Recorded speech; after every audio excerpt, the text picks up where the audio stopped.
on, dude. Aren't you swimming?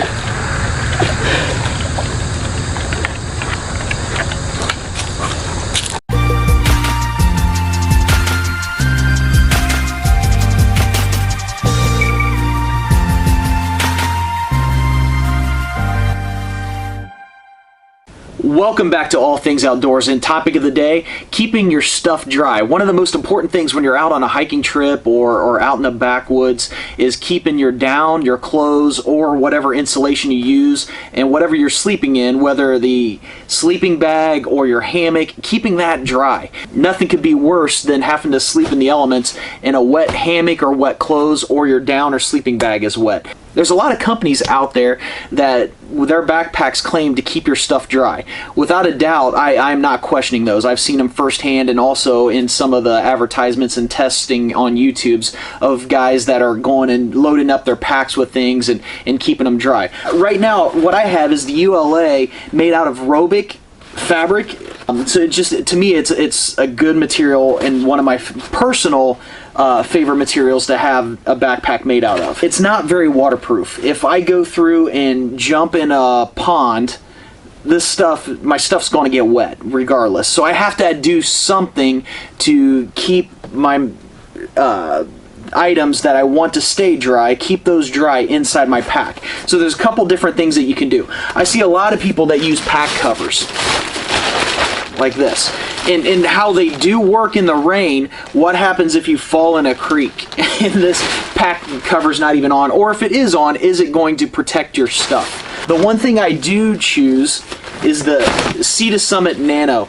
This dry bag not only keeps my stuff dry, but it is extremely lightweight as well. It's a lightweight option. A little over an ounce, or roughly 36 grams. It doesn't add a lot of weight to my pack, and it'll keep it pretty much dry. All it is a silicone injected ripstop is all it ends up being. Alright, right here, there's nothing in this except air. So you can, again, kind of get the idea how it's almost balloon-like. Another thing I like about this is that when I go to load it up, it almost creates a vacuum seal and helps seal it down to where I can smush my stuff down to the bottom of this bag and it really seals up. Which I'm just going to use some down quilts here. When I put all of my items that I want to keep dry in this bag and really get it shoved in there, it really packs down quite a bit. I can really smush it down and really get it packed down, and then when I go to let the air out or push all the air out, it's almost vacuum seal like. It really takes all the air out of your products, and really you can pack it down to an extreme small size. So it really helps me save some space. It's actually, I would say, one of the more key components of not only keeping my stuff dry, but saving space in my pack. Using some decorative pillows. Don't really like them anyways. But, nevertheless, we're going to see how well this dry bag works.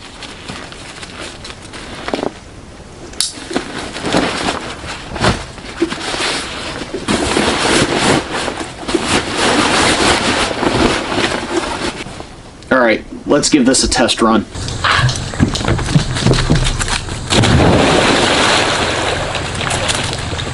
You're a lab! You're supposed to love the water. You should be doing this, not me. Yeah. Hey, thanks. Can you give me a hand? I would say odds are pretty good that it's staying dry.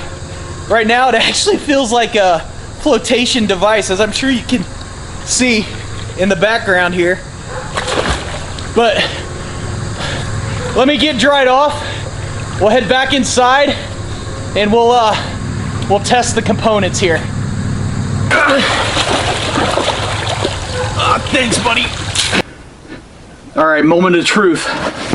You can see it's still dripping pretty wet. I've actually got it sitting on my rain cover from another pack. let's see how it fared. Outside's all beaded up. It's absolutely soaked. But what matters is what's on the inside here.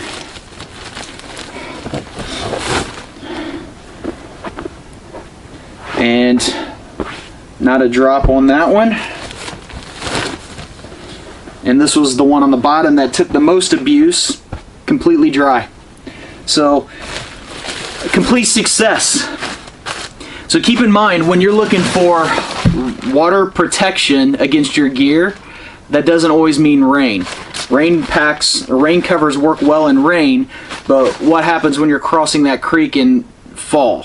Anybody that's curious or wanting to know about the Sil Nano, I'll put a link in the description to this particular product, so that way if you have any questions on price or specs, that'll be sure to answer your questions.